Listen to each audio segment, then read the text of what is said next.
Le 30 janvier 2017 à 11h18, on a une violente secousse, un bruit, une violente secousse. Et puis quelques secondes nous suffisent pour comprendre que c'est nos locaux qui ont eu ce sinistre. Au départ, on ne sait pas que c'est un sinistre. On se penche aux fenêtres, on est pratiquement tous au premier étage.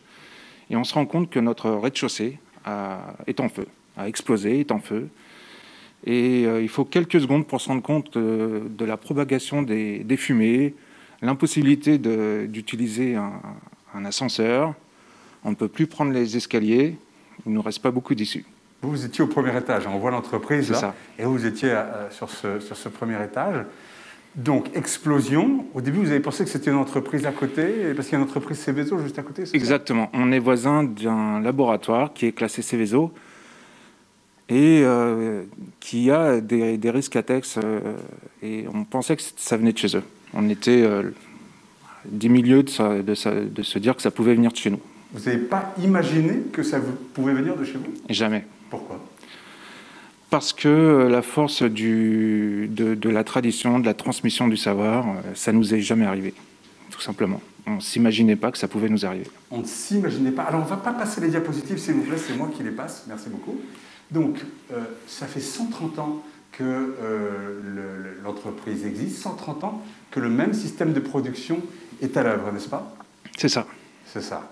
Et donc, vous n'imaginiez pas que ça pouvait se produire. Donc, la possibilité d'un risque ATEX n'avait pas été imaginée. Absolument pas. Non, non, non. D'accord. Donc là, vous êtes au premier étage. Une explosion vient de se produire juste en dessous de chez vous, au rez-de-chaussée. Ouais. Il y a de la fumée. Ouais. Et donc là, il faut s'échapper, si je peux dire. Alors, il faut se mettre en sécurité, il faut passer l'alerte rapidement et puis s'enquérir de savoir où sont nos collègues qui sont au rez-de-chaussée. D'accord. Tout ça en quelques secondes. Vous savez qu'il y a du monde au rez-de-chaussée. Voilà, c'est ça. Et donc, vous avez réussi à vous échapper par un toit, c'est ça? Alors, dans la cour, côté cour, on a un toit.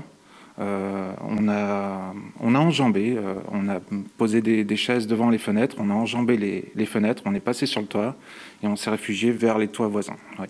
Par les toits voisins, d'accord. Donc vous étiez 10 personnes coincées à l'étage. Ouais.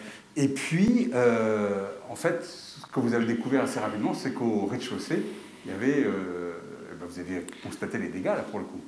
C'est ça. On a fait quelque chose qu'on n'aurait pas dû faire, il faut bien le préciser. On est parti à la recherche de nos collègues avant l'arrivée des secours. Et puis très rapidement, on s'est rendu compte d'une part qu'on ne pouvait pas progresser, qu'on était obligé de reculer et que... À cause de quoi? De la fumée, de l'incendie? De la fumée, des flammes, oui, de la propagation de l'incendie. Et puis qu'il y avait une absence de réponse de la part de nos collègues. Vous les appeliez, vous ne les entendiez pas? C'est ça. D'accord. Et vous imaginiez qu'ils étaient combien? Elles étaient 3, c'était sûr. Elles étaient 3, vous saviez qu'il y avait 3 personnes? Oui. En fait, sur les 3, il y en avait une qui avait réussi à s'échapper? Oui. Oui, qui s'est retrouvée rapidement dans la rue, qui elle aussi, vous pouvez le voir sur l'image, hein, elle est au rez-de-chaussée. C'est assez haut, hein, puisque c'est un entresol.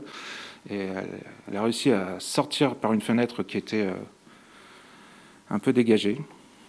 Voilà. Et elle est tombée en bas, et puis elle s'est déplacée sur le trottoir comme elle a pu. Alors, on va regarder les images. Donc, ce qu'on voit là, c'est l'entreprise avant l'explosion. Avant, bien sûr. Donc, voilà, ce sont ces bâtiments. Et donc, les forces de production, enfin, les systèmes de production se trouvent au rez-de-chaussée? Alors, là où, effectivement, on fait la mise en parfum de nos feuilles, à l'époque, se trouve au rez-de-chaussée. D'accord. Alors voilà ce que vous appelez la mise en parfum des feuilles. On voit les feuilles là, hein. Ce sont les feuilles qu'on va brûler à un moment donné. Oui. Quel est le système de production? Comment est-ce qu'on fabrique le papier d'Arménie? Alors au premier plan, vous avez 2 personnes qui faisaient un premier trempage dans une solution de préparation. Ensuite, ces feuilles sont mises à... Ce qu'il faut comprendre quand même, c'est que vous utilisez de l'éthanol. Oui. Comment est-ce que ça marche le papier d'Arménie? Comment est-ce qu'on le fabrique? Alors, très brièvement, le papier d'Arménie, c'est une résine qui est transposée sur un support papier et on le transforme, donc on utilise de l'éthanol pour transformer une résine et ensuite tremper les feuilles dans cette résine liquide. Donc on met de la... Vous faites venir cette résine du Laos. Oui, c'est ça. Une résine naturelle. Oui. Et vous la mélangez avec de l'éthanol. Oui, et en macération. Donc pendant 3 mois, hein, je crois. Au moins, oui. Donc il faut que ça macère, hein, et qu'il y ait des échanges chimiques qui se produisent. Oui. Et ensuite, quand vous trempez votre feuille dans l'éthanol, vous pouvez la récupérer et puis vous faites sécher ces feuilles-là. C'est ça. C'est ça. Donc on voit les feuilles là, qui vont être plus tard trempées. Exactement. Et là, ça, c'est avant l'accident. Sur l'arrière-plan, oui.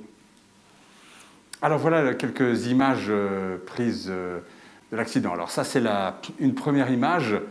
C'est juste après l'explosion. C'est ça. Donc là, c'est le rez-de-chaussée qui est en feu. Et vous pouvez comprendre assez rapidement que nous, étant au premier étage, c'est irrespirable. Voilà. Irrespirable. Voilà. Donc là, heureusement que vous avez réussi à partir par le toit. Ah oui, ah oui. Oui, bien sûr. Ouais. Alors on va voir quelques images qui ont été prises du côté des pompiers. Alors ça, c'est côté court. Donc le toit sur lequel on était juste au-dessus. Et là, c'est la propagation des flammes vers ce qui était à l'extérieur. Donc là, on avait des matières premières qui étaient stockées dans la cour, qui ont pris feu aussi. C'était des résines et qui ont pris feu, tout simplement. Donc, oui, parce que ce qui est souvent après une ATEX, après l'explosion d'une ATEX, on a un incendie. C'est ça. On a eu d'abord l'explosion très violente et puis très rapidement une propagation, un départ de feu et une propagation des flammes assez rapide. Donc quelques autres images encore. Donc là, on est au rez-de-chaussée. Hein, oui, de ce qu'il en reste. À l'endroit de la production, ce qu'il en reste. Voilà à nouveau le résultat de l'explosion, hein, avec les fenêtres qui ont été détruites. Hein, voilà, alors la chance qu'on a eue, c'est que nos fenêtres étaient également ouvertes. Donc en fait, tout a été expulsé à l'extérieur. On avait on travaille souvent les fenêtres et portes ouvertes. Et en fait, la déflagration n'a pas été retenue en intérieur. Mais effectivement, c'est voilà, le résultat. Et pourquoi vous travaillez souvent fenêtres ouvertes ?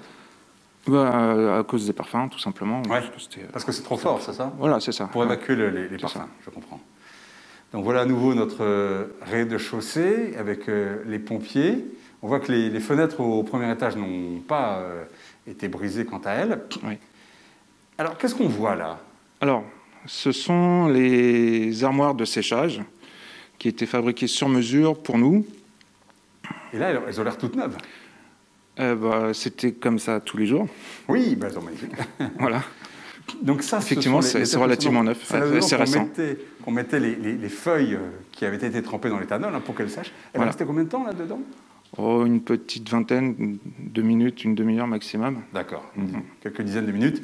Et voilà donc le résultat après l'explosion. Voilà, et c'est de ces installations que, a priori, la zone ATEX s'est formée et qu'il y a eu une source d'ignition. Et le résultat est devant vous. Alors bien sûr, on imagine l'effet que ça a dû avoir sur les personnes qui étaient présentes dans cette pièce-là à ce moment-là.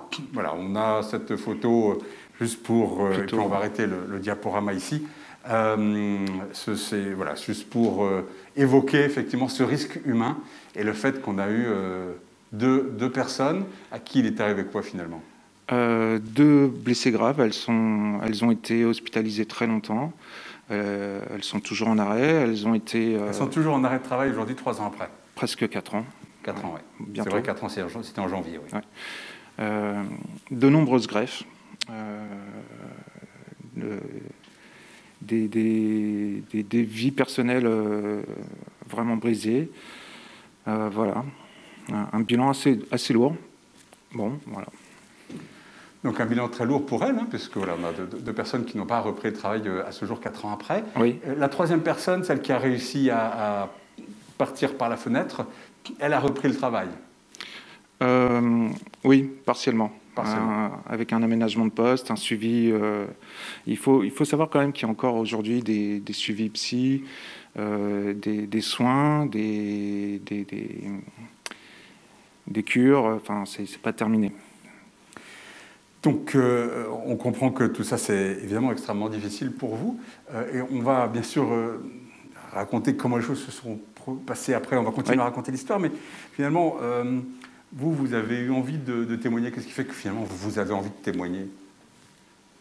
C'est important de le partager parce qu'effectivement, c'est un retour d'expérience qui est difficile, qui est malheureux, qui aurait, somme toute, pas dû arriver, mais qui est arrivé. Et si on n'en parle pas, on ne sait pas que ça existe. Et tout le problème, c'est que nous, on ne savait pas que ça existait. Et on s'est rendu compte que ça existe et que ça peut arriver à n'importe qui. On a beau avoir toute la volonté et la bienveillance possible, ça ne nous évite pas ce genre d'accident.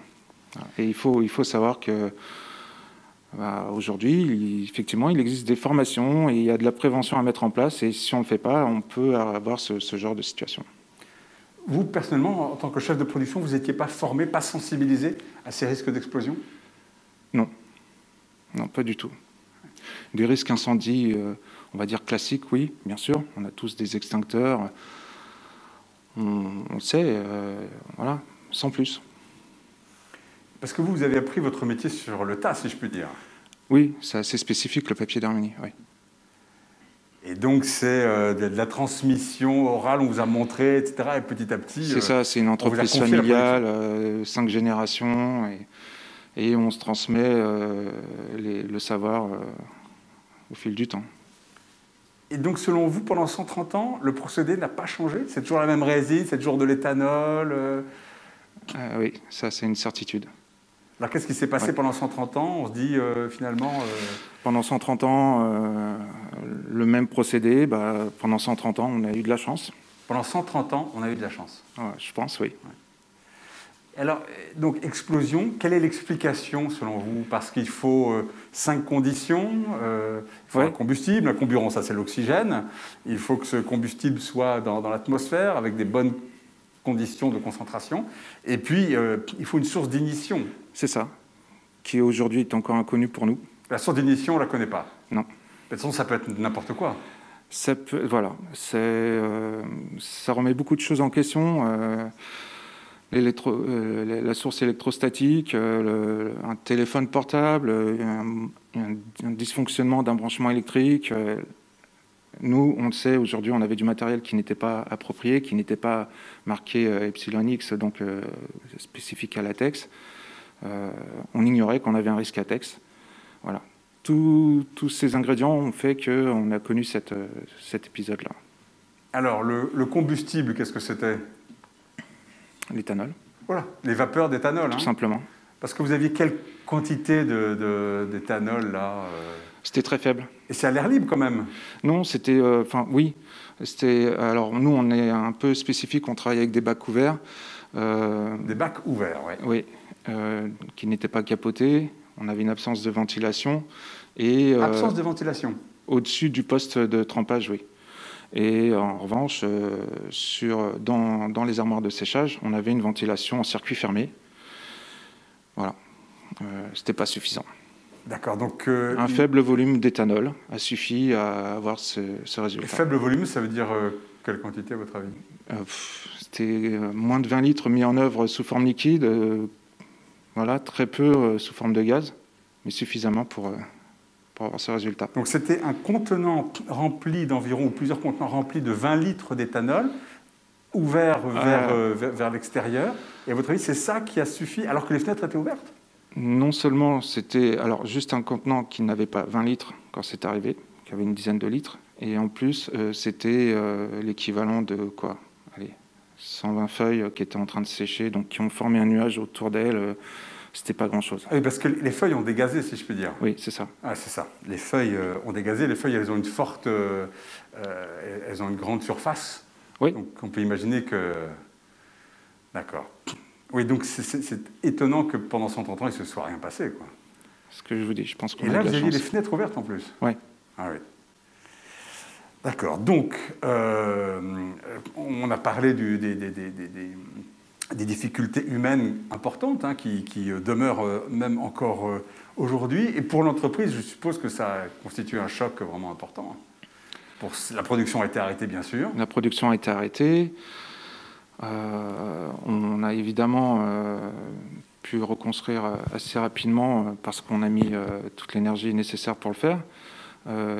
L'autre difficulté, effectivement, c'est la responsabilité de l'employeur, donc qui a été engagé. Il y a eu un procès. Justement, on vous demande quelles sont les conséquences juridiques de cet accident pour l'employeur. Alors, mon employeur a été condamné à de la prison avec du sursis, hein, une mise à l'épreuve, et puis une amende pécuniaire assez importante. On vous demande aussi, une commission de sécurité n'avait-elle pas fait de remarques? Alors, non, tout simplement parce que nous sommes une petite entreprise. Voilà, on n'est pas 50. Ouais. Voilà. Et donc vous n'aviez pas pris de toute façon, vous ignoriez cette chose-là. Donc il y avait un défaut de... Voilà, vous m'avez dit il y a une mission de mise en sécurité des employés qui doit être menée par l'employeur, ce qui n'avait pas été fait en l'occurrence. Effectivement. Ouais. Et vous, alors, donc, il y a eu cette chose-là. Alors, ce qu'il faut dire quand même, c'est que c'est une histoire qui, par certains aspects, montre une forte résilience de cette entreprise, puisque vous avez repris le travail. On va expliquer dans quelles circonstances. Mais vous m'avez dit, voilà, vous continuez à travailler depuis 4 ans après, vous êtes toujours là-bas. Qu'est-ce qui vous donne envie de continuer à travailler là-bas, quoi? Il faut continuer. C'est important de continuer de se relever, d'exploiter ses erreurs, de progresser. Et puis pour tous mes collègues qui sont encore là, qui ont besoin de travailler, qui sont attachés au papier d'Arménie, de continuer à faire vivre le papier d'Arménie. Vous m'avez dit, effectivement, on a repris le travail. Aussi, pour vous, c'est une manière, j'allais dire, parce que d'une certaine manière, vous assurez aussi, vous m'avez dit, j'assure le salaire des personnes qui sont aujourd'hui chez elles et qui n'ont pas encore repris le travail. Quoi. Absolument, bien sûr. C'est pour elles aussi que vous continuez. Voilà. Dans la démarche, le papier d'Arménie se sent quand même vraiment responsable de leur situation. Et donc, l'entreprise fait la subrogation totale de leur salaire. Elles font encore partie des personnels. Et pour que ce soit plus simple pour elles d'un point de vue administratif, effectivement, ce choix a été fait. Et c'est aussi pour elles, effectivement, qu'on perdure. On a bon espoir qu'un jour, au moins une des 2 personnes les plus gravement touchées soit de retour parmi nous, avec un aménagement de poste. C'est aussi pour elles, bien sûr. Si les 2 souhaitent revenir, elles seront les bienvenues. Pour le moment, il n'y en a qu'une. D'accord. Et vous me dites, voilà, j'étais responsable de production, il faut être là pour les autres, on est une équipe. C'est ça. J'ai l'impression que c'est évidemment une épreuve absolument terrible pour tous, pour vous évidemment, pour l'entreprise. Mais j'ai l'impression que vous avez réussi aussi à dépasser d'une certaine manière cette épreuve, même si elle est relativement indépassable, mais finalement en créant une forme de solidarité entre vous tous. Oui, c'est essentiel. Si un seul de l'équipe n'adhère pas, c'est plus une équipe. Enfin, ça ne sera plus la même équipe. Donc c'est important d'être le moteur de ça. Ceux qui travaillaient à cette époque-là sont toujours là. Bien sûr. Mais bien sûr, bien sûr, mais ça ne va pas de soi, ça va pas de soi. Alors, donc, je crois qu'on a très bien compris ce qui s'est passé, etc. Maintenant, comment est-ce que l'entreprise s'est remise sur pied, avec quelles conséquences? Il a fallu tout reconstruire, etc. Alors, on a tout reconstruit, on a tout redistribué, on a tout repensé. On s'est appuyé énormément sur les documents de l'INRS, notamment, qui ont été fournis par la Caisse régionale d'assurance maladie d'Île-de-France, qui nous a beaucoup accompagnés. Ensuite, on a fait appel à un groupe de prévention. On s'est attaché très longuement avec une ingénieure HSE qui nous a accompagnés et qui nous a aiguillés. Alors, en plus, c'est quelqu'un qui était spécialisé dans les risques ATEX. Donc ça tombait vraiment bien pour nous. On a pu être accompagnés assez simplement. Et il a fallu commencer par reconstruire les bâtiments entièrement, faire intervenir des architectes, vérifier que nos structures étaient pas trop touchées. Voilà, on repart à zéro, on refait tout. Hein, ça part, vous avez tout réimaginé, mais j'imagine aussi en prenant ce risque ATEX extrêmement au sérieux. Plus qu'au sérieux, oui. On pense ATEX. C'est un truc incroyable, bien sûr. On pense ATEX. Ah oui. Ouais. Et donc, ce que vous m'aviez dit, c'est qu'il y a des travaux très, très importants qui ont été réalisés. Quels sont les montants là en jeu? Alors, on n'est pas loin de 2 millions d'euros en tout et pour tout depuis le début des travaux. On a consacré beaucoup de travaux à la création des zones ATEX qui n'existaient pas. Donc des zones qu'on a volontairement réduites de façon à pouvoir travailler en sécurité. Et donc c'est assorti de systèmes de ventilation contrôlés, d'équipements appropriés. Donc on en a déjà parlé, du matériel ATEX qui est référencé, des portes coupe-feu, c'est très très large, des sols antistatiques qui sont reliés à la terre, des vêtements antistatiques pour les personnels, des chaussures également antistatiques, des formations qui vont avec, qui sont nécessaires parce qu'on ne peut pas équiper les gens simplement en leur disant qu'il faut aller travailler, il faut qu'ils sachent, qu'ils connaissent. Donc voilà, toutes les démarches ont été assez intenses et rapides, mais voilà, tous les ans on refait en fait une formation. Ça c'est, je crois, le plus important, c'est que il est vraiment nécessaire que chaque intervenant se dise qu'effectivement il a un risque au quotidien et qu'il faut le maîtriser. Et puis les gens qui ne sont pas intervenants dans les zones ATEX, on les a également sensibilisés au risque pour qu'ils sachent que dans leur environnement il y a un risque. Parce que ça aussi, c'est terrible, au moment de l'accident, de se rendre compte qu'il y a des gens qui paniquent parce qu'ils découvrent les risques et qu'on n'est pas tous faits de la même façon. Voilà. Donc vous êtes toujours en contact avec les préventeurs. Oui. Vous avez des détecteurs de gaz personnels, vous m'avez dit aussi? Ah oui, oui. Alors, en plus de ça, effectivement, nous, depuis cet accident, on a mis des extincteurs vraiment partout. À chaque issue, on a modifié nos issues de secours qui n'existaient pas, donc ça n'a pas été compliqué. On les a créés, on a ouvert les bâtiments, on a créé des sorties de secours et des extincteurs partout. Et puis voilà, j'ai perdu le fil de la question. Non, mais c'est parfait. On vous demande, est-ce que vous n'aviez pas de responsable QHSE? Non. Alors, voilà, je crois qu'on a à peu près fait le tour. Je voulais bien sûr, évidemment, vous remercier. J'ai bien compris aussi que vous aviez envie de témoigner pour que ça ne se reproduise pas, pour être utile. C'est ça. Je pense que c'est une expérience qui vous a changé personnellement. Aujourd'hui, vous êtes secouriste Croix-Rouge. Enfin, voilà, c'est une manière aussi de... Alors, je le suis depuis longtemps. D'accord. Bien avant, malheureusement. Ça n'a pas suffi. Oui, c'est vrai, ça n'a pas suffi.